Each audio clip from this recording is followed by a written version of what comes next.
Yoo kabajamtoota hordoftoota maatii dursantuu jirre jirtu arraan tana waan ajaa'ibaa waan nama kofalchiisu xiqqoo takka isinitti fiduufin dhufe warreen YouTube kiyya subscribe hin goone bakhilummaa kana dhiisaa boo subscribe godhaa yaa akhi bakhilummaan gaarii miti subscribe like share godhaa mee haa guddatu maaliif subscribe nama hin goone boo akkasii arraan tana waan ajaa'ibaa waan adda takka isinii qabadheetiin dhufee jira wanni sunis seenaa taayee danda'a bifa koomedii bifa ajaa'ibaa bareedaa tokkoon isinii qabadheetiin dhufee jira subscribe like share godhaadha wantoota babbareedaa ajaa'ibaa isiniif gadhiisuuf qophiidha YouTube keenya subscribe like share godha like tuqa subscribe waggaa gootanis mallattoo guddoo san godha mallattoo maali jaanii guddoo san godha boo takka alarmiisa sanirra godhaati akkasitti wanti isin wani nan gadhiisu guutuun akka isin bira gahe jechuudha kanaafu share godhaadha waan bareedaa ganaa diraamaa garagaraa waan ajaa'ibaa isin dhufu jira kanaafu subscribe godhaan isin jaa ammaan tana ammoo karaa seenaa taayee danda'a ta koomedii ta ajaa'ibaa ta barreeffamtee jira saniin isiniif gurra keessaniin gaan isinin jaa yoo karaa wanta obbo Taayyeen bara 1955 akka lakkoofsa Habashaatti bakka mooraa horii jedhamtutti dhalatan. Obbo Taayyee Danda'a bara 1955 akka lakkoofsa Habashaatti bakka mooraa horii jedhamtutti dhalatanii isaan kun maal akka ta'anii achumatti guddatanii akkuma umriin isaanii gaheen mana barumsaa halaakaa seenanii barumsa sadarkaa tokkoffaa fi lammaffaa achumatti xumuran Taayyee Danda'aa faanii kana booda yuunivarsiitii seenanii yeroo namni barumsa isaanii injiinaringii fi narsingii baratu isaanis immoo qoraaningii fi bishaaningii baratan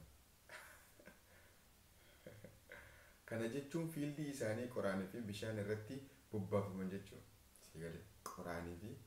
bishaan irratti bobbaafamanii digirii jalqabaa bishaan waraabuudhaan Taayyee Danda'aa digirii jalqabaa bishaan waraabuudhaan yeroo fudhatan digirii lammaffaa isaanii ammoo qoraan baachuudhaan kan fudhatanii fi digirii sadaffaa midhaan baatanii mana baaburaa geessuudhaan eebbifaman. Obbo Taayyee Danda'aa jechuun nama jabaadha. Nama digirii sadaffaa midhaan baachuudhaan mana baaburaa geessuudhaan digirii sadaffaa isaanii eebbifamanidha. Obbo Taayyeen jechoota addunyaa kana ittiin isaan yaadatu jechoota jajjaboo dubbatanii turan. Jechoota amazing sigalee Obbo Taayyeen faan dubbatanii turanii jechoota addunyaa tana ittiin dinqisiifattuu dubbatanii turanii jechoonni isaan dubbatan keessas ani duunan margi hin margini ani duunan margi hin margini jechuun yeroon an du'e booda margi hin margini jaanii Taayyee Danda'aa jechoota isaan dubbatan keessaa jechoota dinqisiifachoo jechoota akka Rooberti Mugaabee faan dubbatanii ittiin wal fakkaatu jechuudha. Jechoota ajaa'ibaa kana dubbatanii inni lammaffaan ammoo nuti akka namatti yaaduu baannus namni akka keenyatti yaaduu hin dhabamu kan jedhamu jechoota Obbo Taayyeen dubbatan keessaa isaan muraasa. Sigalee haga muraasa tokko jechuudha.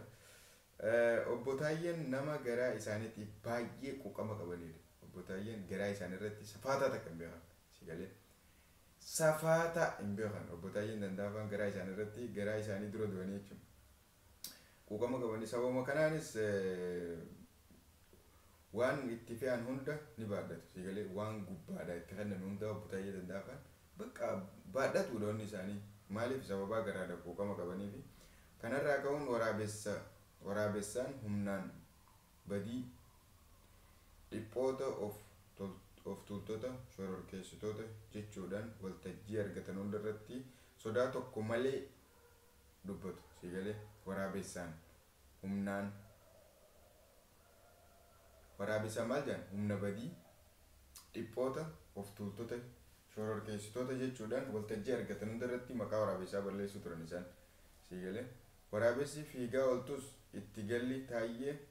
kan waraabessaati jedhee itti dhaaddatee jira waraabessinis dhaaddannoo isaa fiigaa oltus itti galli taayeedha kan waraabessaati jeet waraabessinis itti dhaaddatee ture dabalataanis manni gogaa taayeetiin ijaarame gaafa waraabessi yuusuu jiru siigalee manni gogaa taayeetiin gaafa waraabessi yuusuu jigaa jedhanii itti manii jiru kanarraa ka'uun obbo Taayyeen sodaa hamaa keessa galanii jiran yeroo ammaan tana obbo Taayyeen sababaa waraabessi waan akkanaa jee obbo Taayyeen sodaa hamaa keessa galanii jiranii sodaa akkaan jabaa keessa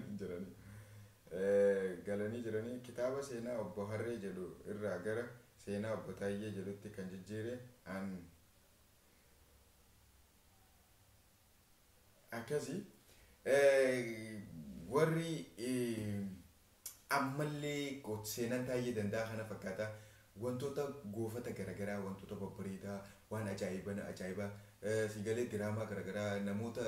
fanii ta'an fanii garagaraa isin qabannee ni dhufna YouTube keenya subscribe godhuu hin dagatinaadha